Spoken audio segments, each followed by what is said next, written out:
हाय Akshat. Hello ma'am. Yes बच्चे, हम एक बार रिवाइज कर रहे हैं होमवर्क क्वेश्चंस।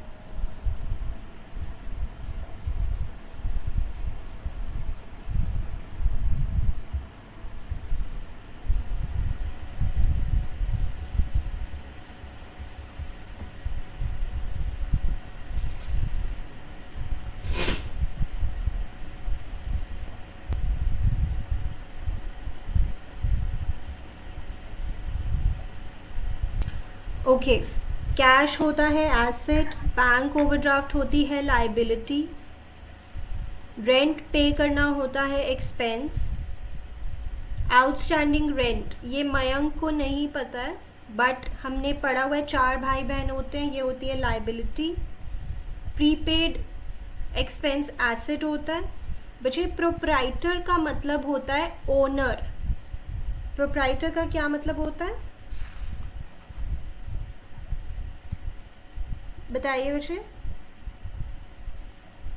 ऑनर। यस, तो ओनर से रिलेटेड कौन सा अकाउंट होता है? ओनर से रिलेटेड तो एक पर्टिकुलर अकाउंट होता है। कौन सा?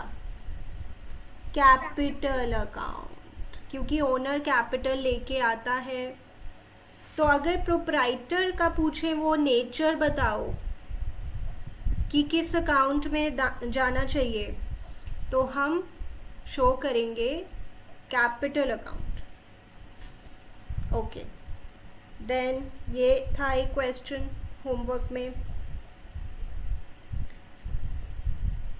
यस मयंक बताइए, फर्नीचर की नेचर क्या है?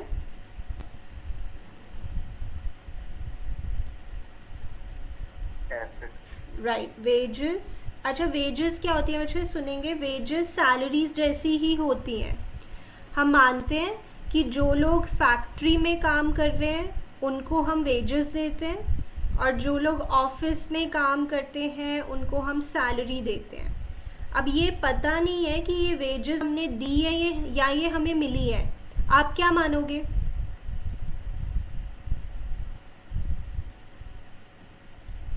बताइए। दी है। यस, क्योंकि हम तो बिजनेस हैं, हमको वेजेस क्यों मिलेंगी? ये हमने पे किया है एक्सपेंस पे, जैसे salary paid, rent okay ma'am. Paid, wages paid. इससे मुझे याद आता है कि हम एक बार वहाँ पीछे जाते हैं और एग्जाम्पल्स में लिखते हैं।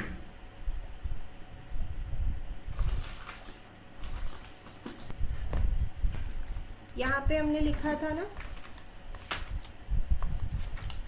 एग्जाम्पल्स। यहाँ पे एक्सपेंसेस में एक और ऐड करूँ, वेजेस अकाउंट। एक्सपेंसेस में एक और ऐड करेंगे, वेजेस अकाउंट।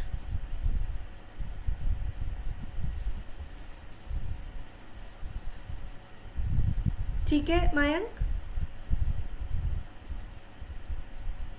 Okay ma'am. और यहाँ पे वेजेस के आगे एक्सपेंस।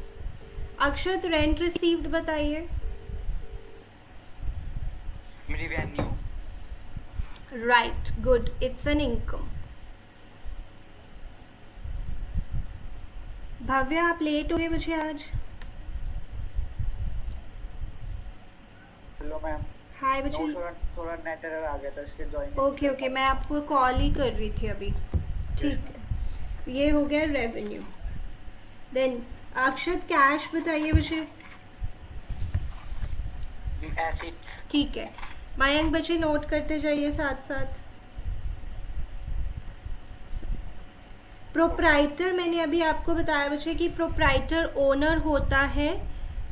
प्रोप्राइटर, अब एक नया वर्ड आप सीख लीजिए, प्रोप्राइटर मतलब ओनर। और ओनर से रिलेटेड जो अकाउंट होता है दैट इज कैपिटल अकाउंट। तो बच्चे बताइए, अक्षत प्रोप्राइटर के आगे क्या लिखूं नेचर में?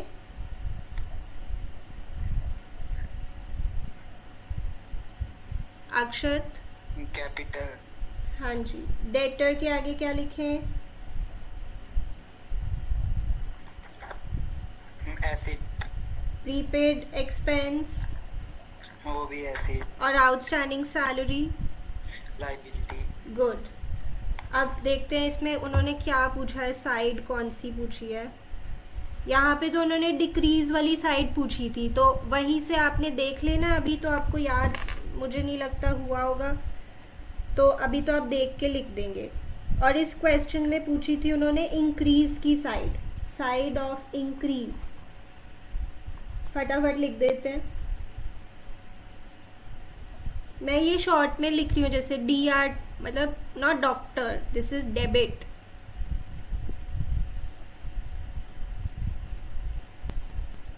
ओके, चलिए अब मैं देख लेती हूँ आपका आंसर. बट एक क्वेश्चन रह गया डिस्कस करने वाला. यहाँ तक चेक कर लीजिए अपने आंसर्स.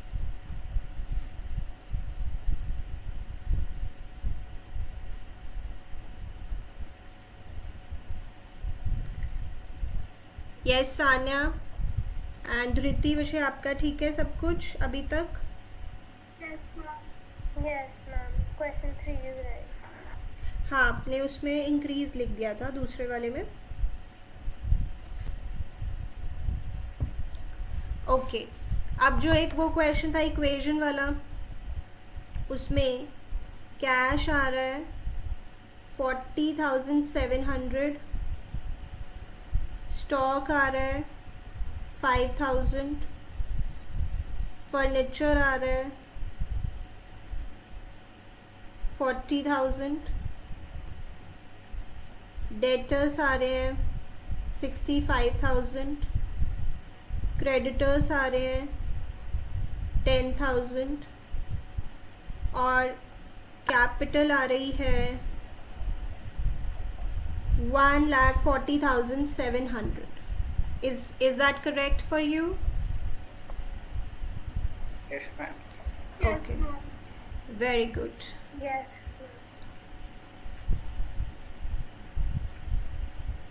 चलो मुझे आगे बढ़ेंगे. रोज़ कुछ नया सीखना है.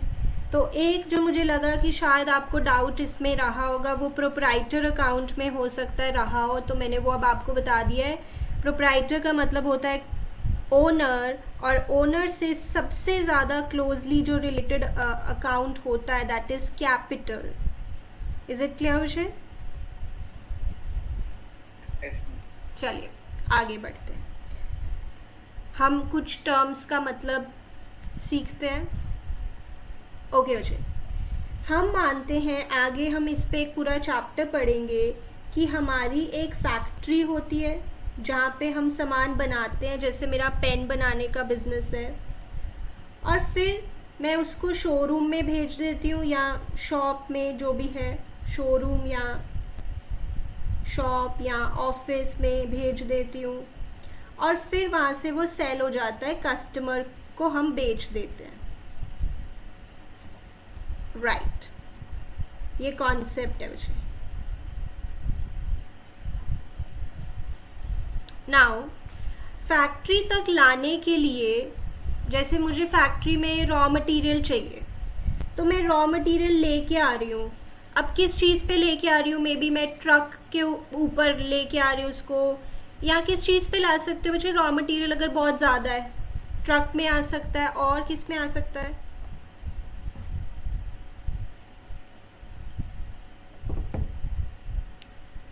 बताइए. Sure. शिप में भी आ सकता है. Yes, it could be also coming by train. किसी भी चीज़ में वो सामान मेरी फैक्ट्री तक पहुंच रहा है. मतलब ऑब्वियसली ट्रेन तक तो एक लेवल तक ही लेके आएंगे, उसके बाद तो फिर आगे मुझे ट्रक वगैरह किसी चीज़ से लाना पड़ेगा. तो मान लीजिए ये मैंने ट्रक हायर किया और ये रॉ मटेरियल मेरे यहाँ तक पहुँचा रहा है. अब इस ट्रक वाले को भी तो पैसे देने पड़ेंगे, फ्री में थोड़ी ये लेके आएगा. तो इसको जो मैं पैसे दूंगी उसको हम बोलते हैं कैरेज इनवर्ड्स. क्या बोलते हैं बच्चे? Carriage inwards. और मान लीजिए शोरूम से मुझे कस्टमर के घर पहुंचाना है. मे बी मेरा कस्टमर दूर रहता है, मे बी वो दूसरी सिटी में रहता है, ऐसा भी हो सकता है.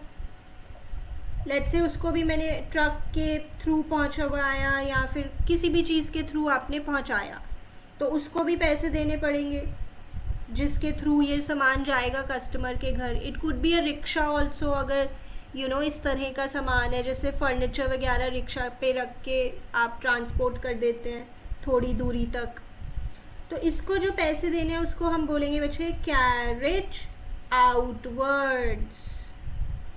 नोट कीजिए. नाम देखो कितना पता लग रहा है नाम से कि क्या है. कैरेज इनवर्ड्स मतलब सामान हमारी फैक्ट्री तक आ रहा है, in, it's coming in. Carriage outwards मतलब सामान हमारी शोरूम से जा रहा है. सो आउट, समझ रहे हैं बच्चे? Yes, ma'am. अच्छा, ये दोनों ही एक्सपेंस हैं बिजनेस के लिए. ये दोनों ही एक्सपेंस है.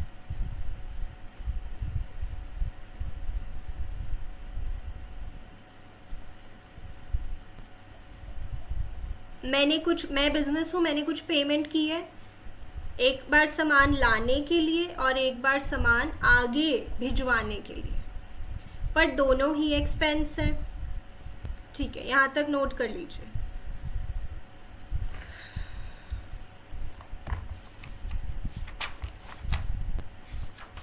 ओके बच्चे, इसके बाद जैसे हमने बात की थी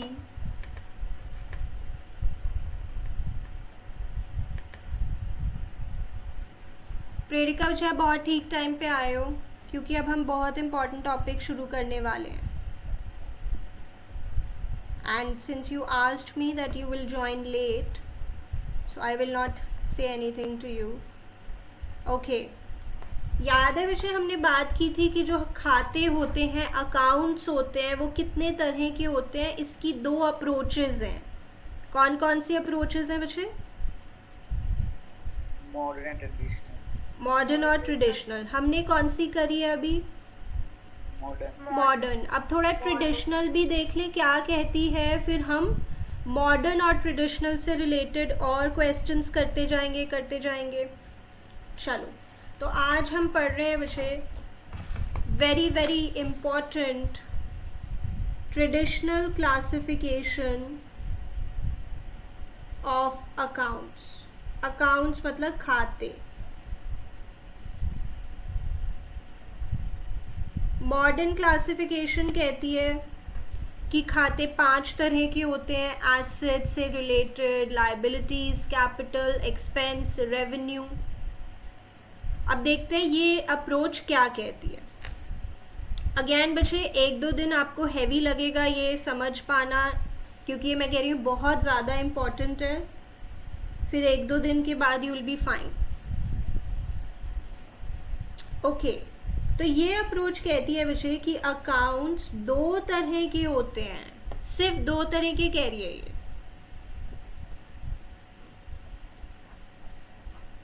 पर्सनल अकाउंट्स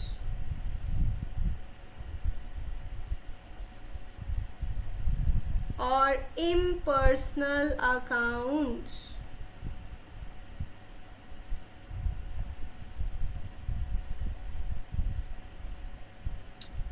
ओके. फिर इम्पर्सनल अकाउंट्स आगे 2 तरह के होते हैं. रियल अकाउंट्स, अभी आपको कुछ मतलब नहीं पता इसका. Nominal accounts.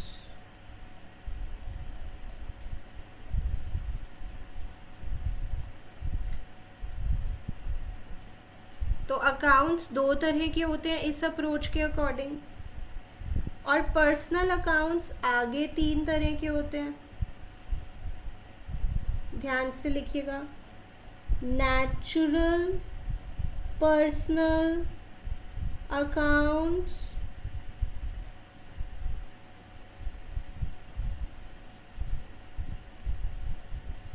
आर्टिफिशियल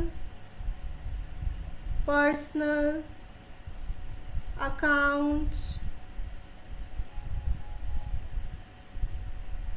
और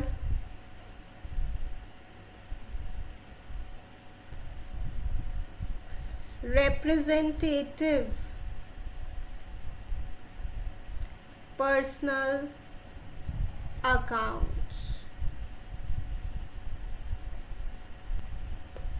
ओके, लिख लीजिए आराम से, लिखना सबने है।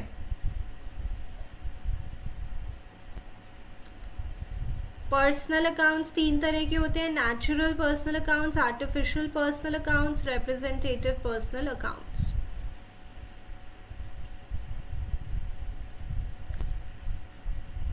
और इम्पर्सनल अकाउंट्स दो तरह के होते हैं, real accounts, nominal accounts. Okay, अब इसके बारे में लिखते हैं।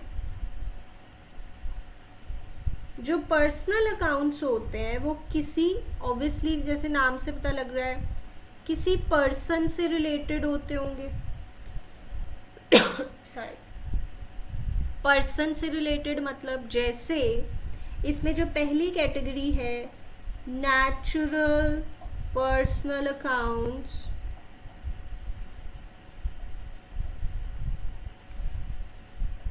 जैसे मैं बिजनेस हूँ, मैंने अपने यहाँ पे राम का अकाउंट खोला, राम का खाता खोला, जिसमें मैं लिखूंगी राम से मुझे इतने पैसे लेने हैं, राम को मैंने इतने पैसे देने हैं। मैं हिसाब किताब रख रही हूँ। आपको पता ही है खाते क्यों खोले जाते हैं, टू कीप द रिकॉर्ड कि किससे क्या लेना है देना है, कितना क्या है हमारे पास सामान। तो नेचुरल पर्सनल अकाउंट्स, जैसे कि आप सबके मैं अगर नाम लिख दूँ यहाँ पे, जैसे सान्याज अकाउंट, ये नेचुरल पर्सनल अकाउंट है। तो मैंने जैसे आप फ़ी पे करते हैं जब, तो हम एक अकाउंट बना लेते हैं अपने यहाँ पे कि सान्या क्या इतना आ गया अमाउंट, इतना ड्यू है, अकाउंट ही तो बना रहे हैं, खाता। तो वो कौन सा अकाउंट बनाया है अभी हमने, नेचुरल पर्सनल अकाउंट, क्योंकि आप नेचुरल पर्सन है, सब हम नेचुरल पर्सन है। जैसे प्रेरिकाज अकाउंट, आप सब अपने अपने नाम लिख लो इसमें, और अपने फ्रेंड्स के भी लिख सकते हो। धृतिज अकाउंट, भव्यज अकाउंट, अक्षत अकाउंट, मयंक अकाउंट, ये हो गए नेचुरल पर्सनल अकाउंट्स। बिल्कुल सिंपल है। किसी का भी नाम, कोई भी जो पर्सन है जो भगवान ने बनाया है, उसका जब हम खाता खोलते हैं तो वो नेचुरल पर्सनल अकाउंट्स होते हैं। जैसे राम का अकाउंट कभी कभी हम बनाएंगे आगे चल के, श्याम का अकाउंट, कुछ भी ऐसा एटसेट्रा। यहाँ तक लिखिए उसे।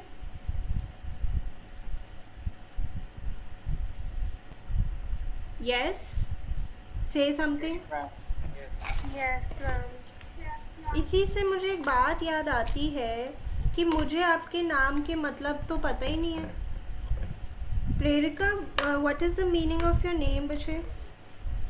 मैम जो मोटिवेट करता है, मोटिवेटर। Very nice. अच्छा, प्रेरणा से कुछ ऐसा डिराइव हुआ है। Okay. Dhriti,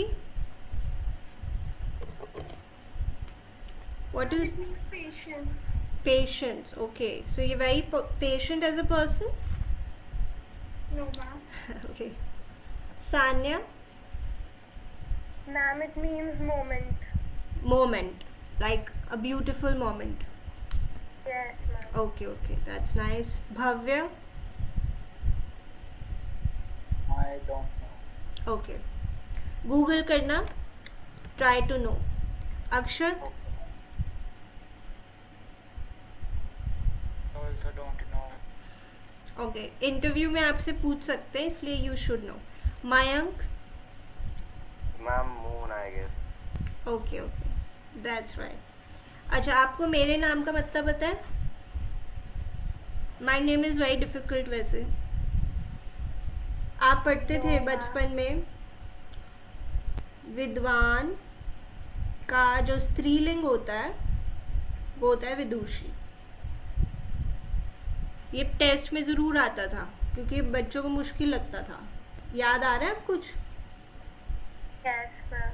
So it's the feminine of Vidwan. Anyways, तो नाम कहते हैं ऐसा होना चाहिए जैसा नाम वैसा काम. So we should try to prove our name कि हाँ हमारे पेरेंट्स ने अच्छा रखा है. तो अगली क्लास में हमने भव्य और अक्षत का भी पूछना है. आगे चलते हैं. Artificial personal accounts.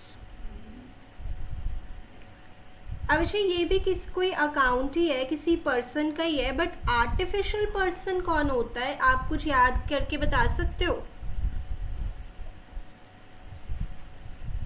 कि हमने ये वर्ड एक जगह पढ़ा हुआ है.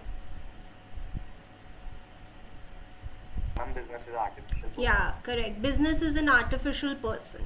तो आर्टिफिशियल पर्सनल अकाउंट मतलब किसी कंपनी का अकाउंट, किसी क्लब का अकाउंट, किसी कोऑपरेटिव सोसाइटी का अकाउंट, मतलब ये जो बॉडीज होती है इनका अकाउंट. जैसे मान लो कंपनी का नाम है Sanya private limited. This is a company का नाम, इसका अकाउंट भी हो सकता है. ठीक है. और किसी स्पोर्ट्स क्लब वगैरह का, जैसे मान लेते हैं धोनी स्पोर्ट्स क्लब. अब आई डोंट नो ऐसा कुछ है या नहीं. किसी क्लब का अकाउंट. तो जब किसी बिजनेस का अकाउंट खोलते हैं ना, लेट्स से मैं बिजनेस हूँ और मेरा सान्या प्राइवेट लिमिटेड से कुछ लेन देन चल रहा है, तो मुझे अब एक कंपनी का अकाउंट भी अपने यहाँ पे खोलना पड़ेगा. So it includes accounts of companies, clubs, cooperative societies, etc. Okay, देखेंगे आगे चल के और इसके बारे में देखेंगे. रिप्रेजेंटेटिव. यहाँ पे बच्चे पर्सनल अकाउंट के आगे हम ऐसे 1 नंबर लिख रहे हैं और इसके नीचे रोमन में चल रहा है इसके जो सब पार्ट्स हैं. Representative personal accounts.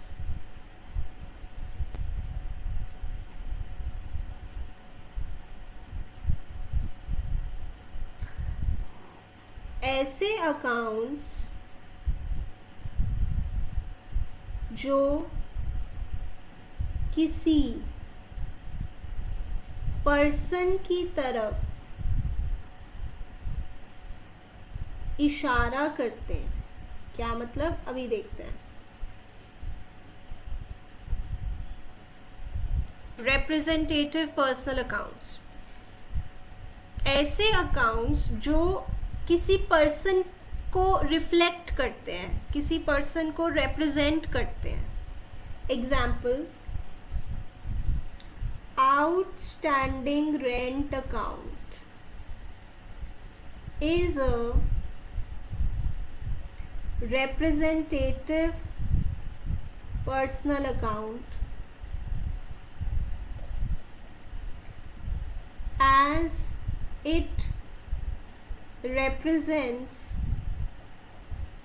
that rent is due to the landlord.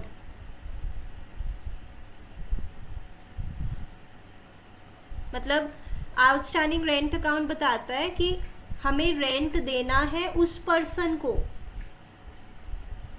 Landlord को, जो कि पर्सन है. तो इस तरह के अकाउंट्स रिप्रेजेंटेटिव पर्सनल अकाउंट्स होते हैं. अभी और एग्जाम्पल मिलते जाएंगे धीरे धीरे बच्चे. जैसे मैं आपको एडिशंस करवाती रहती हूँ एग्जाम्पल्स में कि आज हमने ये एक और इसमें देख लिया. आज जैसे हमने एक्सपेंसेस में एक ऐड किया था वेजेस अकाउंट, तो हम एग्जाम्पल्स और देखते जाएंगे. पर एक बार के लिए ये आप लिखेंगे आउटस्टैंडिंग रेंट अकाउंट. ये किसी पर्सन की तरफ इशारा करते हैं कि मुझे, मैं बिजनेस हूँ, मुझे रेंट देना है उस पर्सन को. तो ये किसी पर्सन को रिफ्लेक्ट कर रहे हैं. यहाँ पे थोड़ा स्पेस छोड़ेंगे, इसके और भी एग्जाम्पल्स लिखेंगे. ओके बच्चे, किसी की स्कूल में क्लासेस चल रही हैं? No, ma'am. Yes, yes, ma'am. Yes, ma'am. No, ma'am. Okay Mayank, क्या कर रहे हो स्कूल में बच्चे आप? टॉपिक कुछ आइडिया? प्रेरिका, आप क्या कर रहे हो स्कूल में? Ma'am, we have just covered basic accounting terms. ठीक है। सान्या, आपने क्या किया? Ma'am, the classes haven't started yet. Sorry. And the classes haven't started yet. Okay, in okay. the school. किसी गर्ल ने बोला था अदर देन प्रेरिका, धृति आपके स्टार्ट हो गई है? सो क्या पढ़ रहे हो बच्चे स्कूल में आप? मैम अभी हमने भी फर्स्ट क्लास लिया, हमने भी बस अकाउंटिंग का मीनिंग बताया है। राइट, चलिए। ओके, यहाँ पे थोड़ा स्पेस छोड़ा बच्चे। इसके बाद मैं एक बहुत इंपॉर्टेंट चीज़ लिखने वाली हूँ जिसका अभी आपको कुछ मतलब समझ नहीं आएगा, बट आप लिखेंगे बॉक्स में डाल के। इसको हम इज्जत दे रहे हैं, रिस्पेक्ट दे रहे हैं, क्योंकि ये बड़ी इंपॉर्टेंट चीज़ है। Debit the receiver, credit the giver. क्या है, क्यों है? जस्ट हैव सम धृति, हैव सम पेशेंस। पहले हम बाकी के बारे में भी लिखेंगे। Debit the receiver, credit the giver. What is this? How we to use it? Just wait for that. Okay बच्चे, इम्पर्सनल अकाउंट्स में कौन सा होता है पहला? Real account.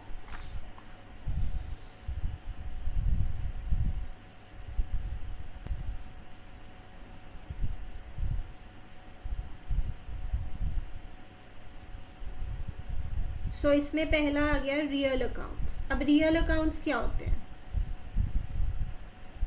Real accounts are the accounts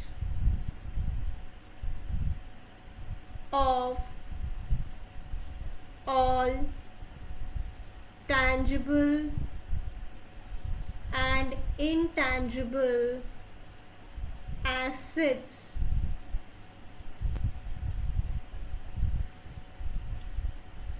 except, बहुत ध्यान से सुनिएगा, रियल अकाउंट सभी एसेट्स के जितने भी अकाउंट्स होते हैं, एसेट्स के जितने भी अकाउंट्स होते हैं वो रियल अकाउंट्स होते हैं। जैसे आई टेल यू, यहाँ पे हमने एग्जांपल्स लिखे हुए हैं। एसेट्स के कितने सारे एग्जांपल्स लिखे थे उस दिन हमने। ये देखो, cash, bank, furniture, machinery, goodwill, equipment, livestock, debtor, equipment, land, building, ये कितने सारे एसेट्स थे।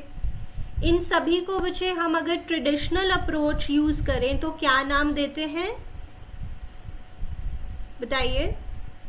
Real account. Real accounts, real accounts, right. अभी मैंने एक्सेप्ट लिखा है कि कुछ को छोड़ के, कुछ को छोड़ के, बट एग्जाम्पल एक बार लिख लेते हैं। जैसे land account, cash account, furniture account, building account, ये सभी रियल अकाउंट्स होते हैं। आप कहोगे मैम इनको एसेट अकाउंट्स भी तो कहते हैं। यस, कहते हैं, बट अगर ट्रेडिशनल अप्रोच के हिसाब से चलें तो इसको हम रियल अकाउंट्स कहते हैं।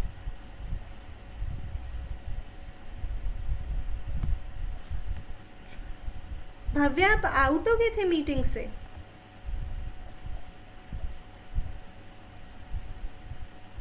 Goodwill account, machinery account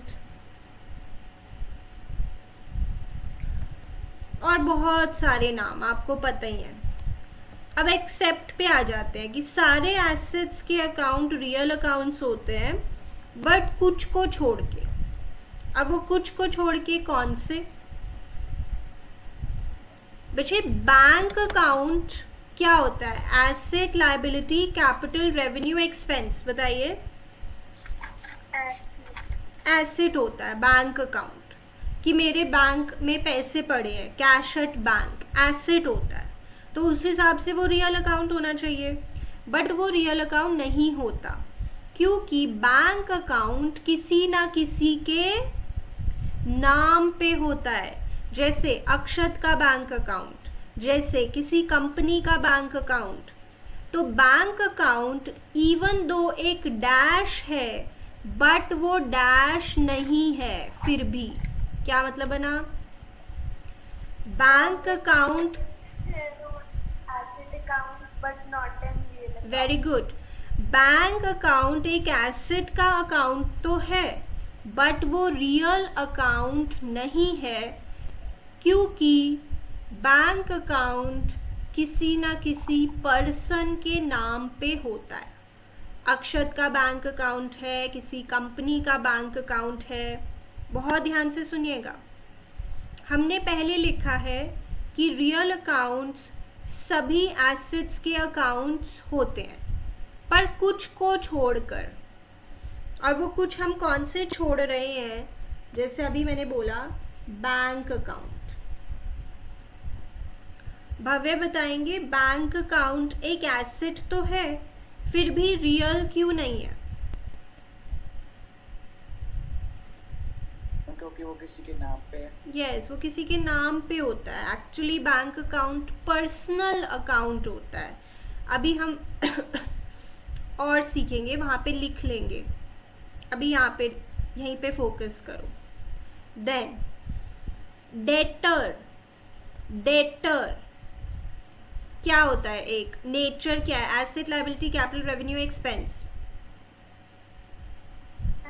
asset है, बट डेटर भी ना कोई पर्सन होता है। देखो, मुझे राम से पैसे लेने हैं, मुझे शाम से पैसे लेने हैं। डेटर भी एक क्या होता है बच्चे? पर्सन होता है। तो डेटर भी वैसे तो एक एसेट है, तो रियल में आना चाहिए, बट नहीं। डेटर एसेट है नो डाउट, बट वो किसी पर्सन, वो कोई पर्सन होता है, इसलिए उसको रियल की कैटेगरी से हटाया जाता है डेटर का अकाउंट, क्योंकि डेटर कोई राम श्याम मोहन टाइप होता है। तो अगर मैं आपसे पूछूं, बताइए दो ऐसे एसेट्स जो एसेट्स तो हैं पर फिर भी रियल की कैटेगरी में नहीं आते, तो मयंक आप क्या आंसर देंगे?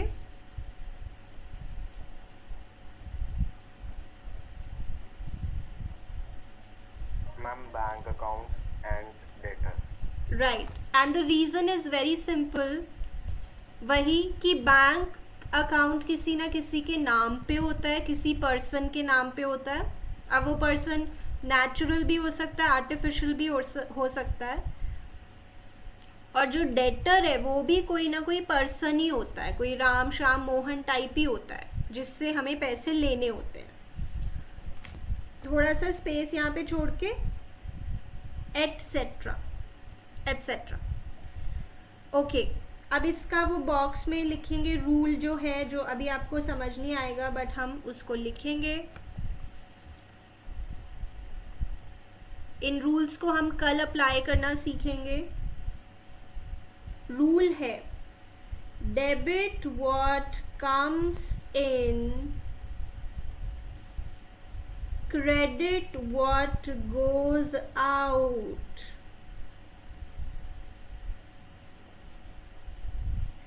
ये रूल क्या है, क्यों है, कैसे यूज करना है, कुछ नहीं पता अभी आपको, लेट इट बी। बट इसको अच्छे से लिखो एक बार। Debit what comes in, credit what goes out.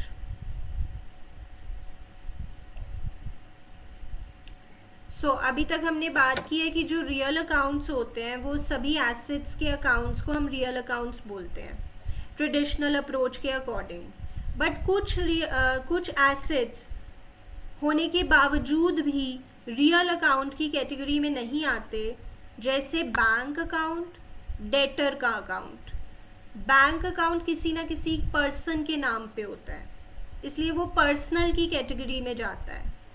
और डेटर कोई राम मोहन सोहन होता है, कोई पर्सन ही होता है डेटर भी, इसलिए वो पर्सनल की कैटेगरी में जाता है, पर्सनल। यहाँ तक लिख लीजिए बच्चे।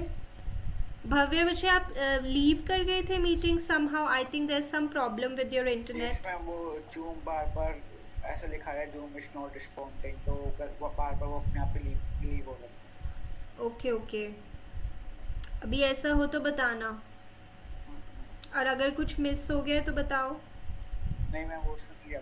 ठीक है, अब नेक्स्ट पे चलते हैं बच्चे। बताओ कौन सा अकाउंट एक रह गया जिसके बारे में बात करनी है? Nominal. Yes, nominal accounts. Nominal accounts आप कहोगे मैम हमें तो कभी ये याद ही नहीं होंगे, आप क्या लिख रहे हो। अभी देखना 2 क्लासेस के बाद सब आपको ये क्लियर भी हो जाएगा, याद भी हो जाएंगी चीज़ें। आपको वो याद हुए हैं डेबिट और क्रेडिट वाले रूल्स जो हैं asset, liability, capital, revenue, expense के? कोशिश की है?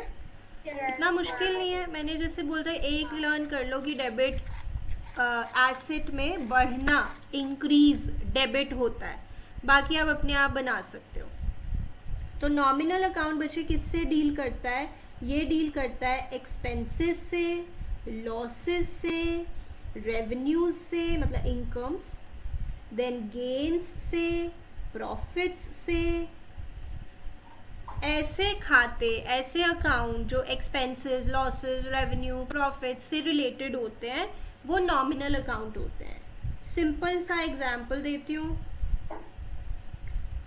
जैसे salary account, rent received account. Okay, Akshat आपको याद है बैड डेट्स क्या होते हैं?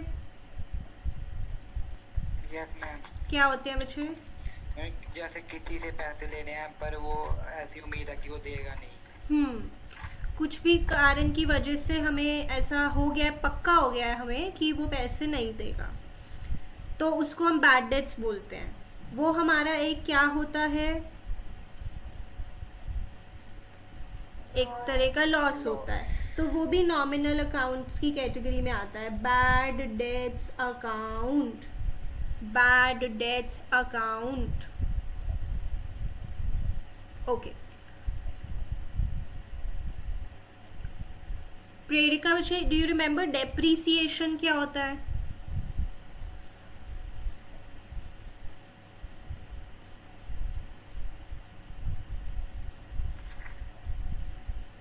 You can go back, check.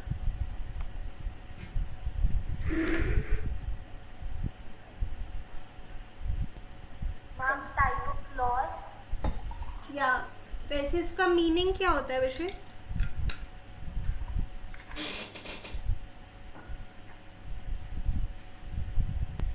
कि मेरे एसेट की वैल्यू कम हो गई है ओवर टाइम। याद है depreciation?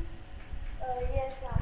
So that is also like a loss, so उसको भी हम इसी अकाउंट की कैटेगरी में शो करते हैं, डेप्रीसिएशन अकाउंट एटसेट्रा। ओके, इसका जो रूल है उसको भी बड़ी रिस्पेक्ट से हम लिखेंगे। Debit all expenses and losses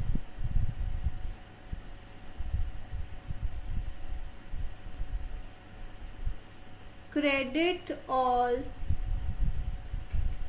incomes and gains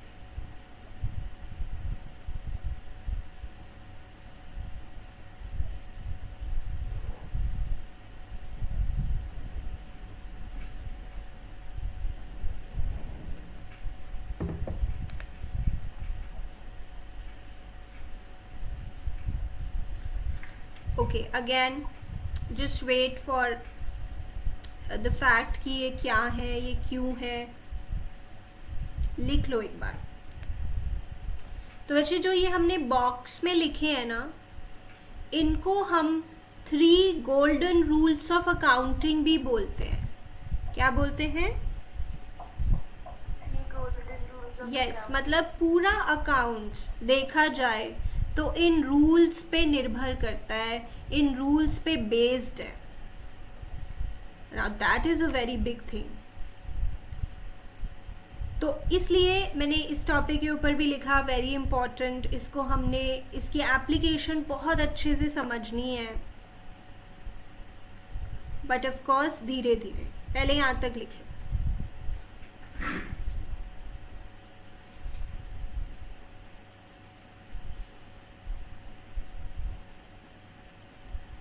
Done, ma'am. Right बच्चे. चलिए आगे बढ़ते हैं.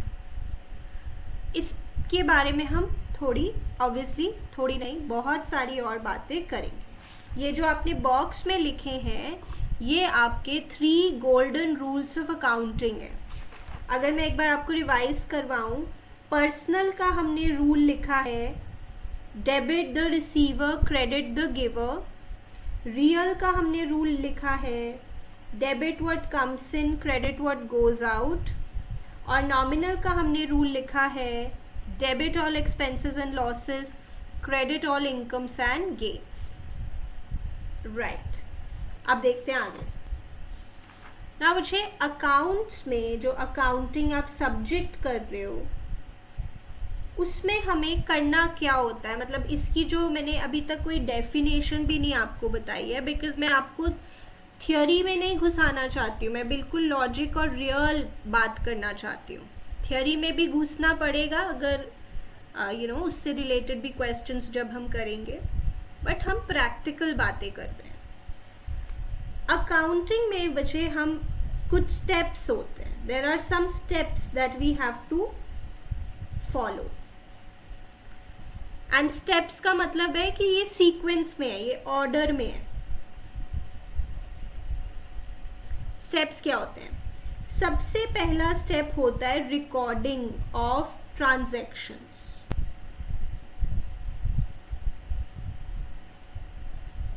इसका मतलब है कि आप जब खाते बनाते हो, जब आप अकाउंटिंग करते हो, तो आप सबसे पहले रिकॉर्डिंग करते हो. रिकॉर्डिंग मतलब आज के दिन क्या हुआ. जैसे what is the date today? 6 मई. तो आपने रिकॉर्डिंग पता कैसे करते हो? 6 मई को मैंने राम से सामान खरीदा. 6 मई को मैंने शाम को सामान बेचा. 6 मई को मैंने रेंट पे किया. 6 मई को मैंने इलेक्ट्रिसिटी का बिल पे किया. ये मैं क्या कर रही हूँ बच्चे? रिकॉर्डिंग. आपको लगता है कि रिकॉर्डिंग इम्पॉर्टेंट है? Yes, recording is very important. आपको हिसाब रखने के लिए सबसे पहले तो लिखना है ना कि हुआ क्या. अब नाउ द क्वेश्चन अराइजेस कि आप ये किसी नोटबुक में रिकॉर्डिंग करते हो या कंप्यूटर में रिकॉर्डिंग करते हो. अब वो डिपेंड करता है बच्चे. अगर बिल्कुल छोटा सा बिजनेस है, बिल्कुल छोटी सी दुकान है, तो वो तो किसी नोटबुक में भी रिकॉर्डिंग कर रहे हो सकते हैं. बट अगर बड़ा बिजनेस है तो फिर उसके सॉफ्टवेयर्स आते हैं, वो उसमें वो फीड कर देते हैं डेटा और अपने आप रिकॉर्डिंग हो जाती है. Right. So recording of transactions is very important and it is the first step. और recording जिस जगह पे हम करते हैं उसे हम बोलते हैं जर्नल. क्या बोलते हैं बच्चे? जर्नल. अब ये जर्नल आप बनाना सीखेंगे कि रिकॉर्डिंग करते तो हैं, मैंने ऐसे आपको आइडिया दिया कि क्या लिखते हैं हम उसमें, बट करते कैसे हैं? ऐसे ही कुछ भी लिख देते हैं कहीं भी. 6 मई को ये हुआ नहीं. उस एक प्रॉपर वे में उसको रिकॉर्ड करते हैं. There is a proper way in which we record the transactions and वो हम करते हैं जर्नल में. नाउ अब जैसे मैंने बोला कि जो बड़े बिजनेसेस होते हैं वो तो सॉफ्टवेयर में करते हैं, तो अपने आप ही वो बस फीड करते हैं डेटा और अपने आप प्रॉपर फॉर्मेट में वो निकल जाता है. फिर आप कहेंगे कि फिर हमें क्यों सिखा रहे हैं, अपने आप तो सॉफ्टवेयर नहीं करना है ये काम. बट बच्चे सॉफ्टवेयर ने कैसे काम किया वो जानना भी तो ज़रूरी है ना, बीइंग एन अकाउंटेंट. ऐसे तो नहीं कि बिल्कुल हम सॉफ्टवेयर के भरोसे हैं. हमें पहले पता तो खुद होना चाहिए कि उसने किया क्या है सॉफ्टवेयर ने। तो इवन दो ये चीज़ें आजकल कंप्यूटर पे हो जाती हैं, बट फिर भी इनके अंदर की बात हमें जानना ज़रूरी होती है। और जैसे मैंने बोला, कुछ जो छोटे बिजनेसेस होते हैं वो तो कंप्यूटर पे करते नहीं, वो तो किसी नोटबुक पे ही करते हैं। तो ये जानना हमारे लिए ज़रूरी है कि रिकॉर्डिंग करते कैसे हैं। ठीक है, जब हम रिकॉर्डिंग कर लेंगे बच्चे, फिर हम करते हैं क्लासिफिकेशन। क्लासिफिकेशन मतलब एक तरह की चीज़ों को एक तरफ लिख देना। जैसे रिकॉर्डिंग तो मैंने कर ली, अब महीने के एंड में मैं इतने सारे मैंने रिकॉर्डिंग कर लिया है, पर मेरे को कुछ समझ ही नहीं आ रहा किससे कितना पैसा लेना है देना है। तो फिर मैंने क्लासिफिकेशन की, मतलब एक तरह की चीज़ों को एक तरफ लिखा। जैसे राम से रिलेटेड बातें एक तरफ लिखी, श्याम से रिलेटेड बातें एक तरफ लिखी, रेंट से रिलेटेड बातें एक तरफ लिख दी, इलेक्ट्रिसिटी बिल से रिलेटेड बातें एक तरफ लिख दी, सैलरी जो मैंने पे की अपने एम्प्लॉयज़ को उससे रिलेटेड बातें एक तरफ लिख दी। तो बच्चे उसको क्या बोलते हैं, बोल के बताइए। क्लासिफिकेशन, कि हमने एक तरह की चीज़ों को एक तरफ लिख दिया। और ये हम सीखेंगे लेजर में। किसमें बच्चे? लेजर में। ये आपके चैप्टर्स के नाम लिख रही हूँ मैं। जर्नल बनाना सीखेंगे, फिर लेजर बनाना सीखेंगे। ठीक है, अब वो तो जब सीखेंगे तो पता लगेगा एग्जैक्टली क्या होता है। इसीलिए मैं थियोरी कभी पहले नहीं पढ़ाती, क्योंकि जब तक कुछ किया ही नहीं क्या फ़ायदा होता है थियोरी पढ़ के, कुछ नहीं। बेसिक पता होंगे, फिर हम प्रैक्टिकल करेंगे, फिर हम दोबारा थियोरी पे आएंगे कि अब समझ में आएगी अच्छे से थियोरी। ऐसे तो कुछ भी नहीं समझ आएगा, पढ़ते जाओगे तो आपको तो ABC भी नहीं पता अकाउंट्स की। बट अब आपको धीरे धीरे पता लग रही है, शायद A पता लग गया है। ओके, अब फिर क्या करते हैं नेक्स्ट स्टेप। जब इतनी सारी बातें कर ली, रिकॉर्डिंग भी कर ली, क्लासिफिकेशन भी कर ली, और इसमें अराउंड 100 पेजेस भर गए, इसी में 100 पेजेस भर गए। इतनी सारी बातें लिख ली, अब भाई समरी होनी चाहिए इसकी ना, समरी होनी चाहिए, ताकि बस एक पेज देखा और आइडिया हो गया कि क्या हो रहा है। तो इसकी फिर हम बनाएंगे summary. Summarizing is the next step. और वो समरी हम बनाएंगे बच्चे in a chapter called trial balance. What is the name of the chapter बच्चे? Trial balance. ये भी हम बनाना सीखेंगे। समरी, क्योंकि इतनी सारी बातें हो गई हैं, एक छोटी समरी भी ज़रूर होनी चाहिए। पूरा चैप्टर पढ़ लिया, अब समरी भी होनी चाहिए। ठीक है, उसके बाद फिर बच्चे नेक्स्ट स्टेप आता है एनालाइजिंग एंड इंटरप्रिटेशन।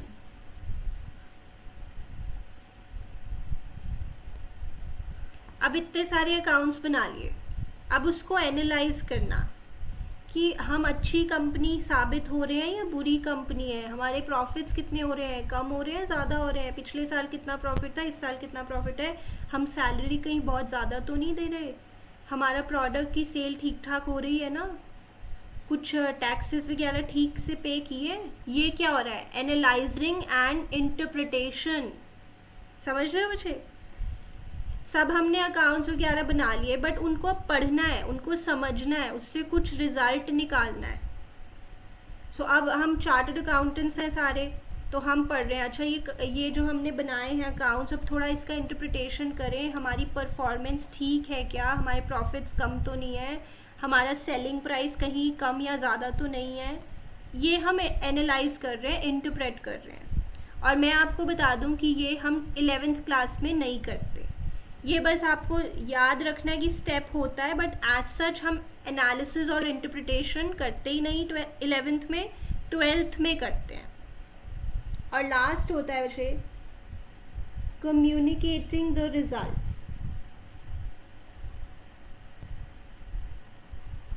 आपको पता है जो बड़ी बड़ी कंपनीज होती है ना, वो अपने जितने भी अकाउंट्स बनाती है उसको लोगों तक पहुंचाना होता है। आप गूगल करके देख लो, रिलायंस के, अभी बैलेंस शीट वर्ड आपको नहीं पता है बट लेट्स से रिलायंस की बैलेंस शीट आपको मिल जाएगी। तो जो कंपनीज होती हैं उनको अपने जो भी उन्होंने रिजल्ट्स निकाले हैं, जो भी खाते बनाए हैं, अकाउंट्स बनाए हैं, वो लोगों तक पहुंचाने पड़ते हैं। तो that is communicating the results. हाँ, छोटे छोटे बिजनेसेस को नहीं करने पड़ते। अगर एक छोटी सी दुकान है वो किसको ही बताएगा, वो तो सीक्रेट ही रखेगा। बट जो बड़ी बड़ी कंपनीज होती हैं उनको अपने जो रिजल्ट्स हैं, जो उन्होंने खाते बनाए हैं, अकाउंट्स बनाए हैं, वो लोगों तक भी पहुंचाने होते हैं। क्यों पहुंचाने होते हैं उसकी बात भी हम अभी करेंगे। तो जैसे मैंने बोला, ये 2 स्टेप्स आप +2 में करेंगे और ये स्टेप्स आप +1 में करेंगे। तो जैसे पता ही लग रहा है कि +1 में हम थोड़ा क्लरिकल सा काम करेंगे, बेस वाला। फिर जो थोड़ा ज़्यादा एनालिटिकल काम है वो हम आगे करेंगे। सो बच्चे बताइए, रिकॉर्डिंग कहाँ करते हैं हम ट्रांजैक्शंस की? मयंक, रिकॉर्डिंग ऑफ ट्रांजैक्शंस कहाँ पे की जाती है? जर्नल में, राइट, जो कि आपके चैप्टर का एक नाम है और ये हम पढ़ेंगे। ओके बच्चे, अब मैं आपको बता दूं, ये जो मैंने आपको 3 गोल्डन रूल्स लिखवाए हैं, ये जर्नल सीखने के लिए लिखवाए हैं, जो हम अभी सीखेंगे मे बी नेक्स्ट क्लास में। So let us revise. Accounting जो है वो एक प्रोसेस है। प्रोसेस का मतलब जिसमें स्टेप्स होते हैं, तो इसमें भी स्टेप्स हैं। रिकॉर्डिंग है, क्लासिफिकेशन है, समराइजिंग है, एनालिसिस और इंटरप्रिटेशन है, और फिर हमें अपने रिजल्ट्स पब्लिक भी करने होते हैं बड़ी बड़ी कंपनीज को। अक्षर बच्चे बताएंगे एक बार स्टेप्स के नाम। Coding of transaction, yes, classification, right, surveying, summarizing, summarizing, analyzing and interpretation, right, and communicating the results. Right. जिसमें से 3 स्टेप्स बचे हम +1 में करते हैं और 2 स्टेप्स हम +2 में करते हैं। रिकॉर्डिंग करते हैं हम जर्नल में, क्लासिफिकेशन हम करते हैं लेजर में, और समराइजिंग हम करते हैं ट्रायल बैलेंस में। और ये आपके 3 चैप्टर्स हैं, बड़े बड़े चैप्टर्स हैं, क्योंकि हमें बहुत डिटेल में वो अच्छे से सिखाएंगे कि ये सीख लो, फिर आगे चल के एनालिसिस भी तो करना है, राइट बच्चे। सो अभी हम यहीं पे फिनिश करते हैं, बिकॉज फिर मैं फ्रेश क्लास से आपको जर्नल बनाना सिखाऊंगी, रिकॉर्डिंग करना सिखाऊंगी। और अभी आपका क्या काम है, आप बस एक बार रिवाइज कर लेंगे और जो मैं होमवर्क दूंगी वो आप कर लेंगे, ठीक है बच्चे? Right. So I will see you tomorrow and we will start with something very very important। and आज की क्लास का सेंस भी तभी बनेगा जब हम कल की क्लास करेंगे, अदरवाइज तो इसका पूरा सेंस कुछ बना ही नहीं है, बिकॉज मैंने आपको इन 3 गोल्डन रूल्स के बारे में कुछ सिखाया नहीं है। चलिए, that's it for today, thank you so much। and Mayank, please complete that class जो मैंने एक आपको भेजी थी ना।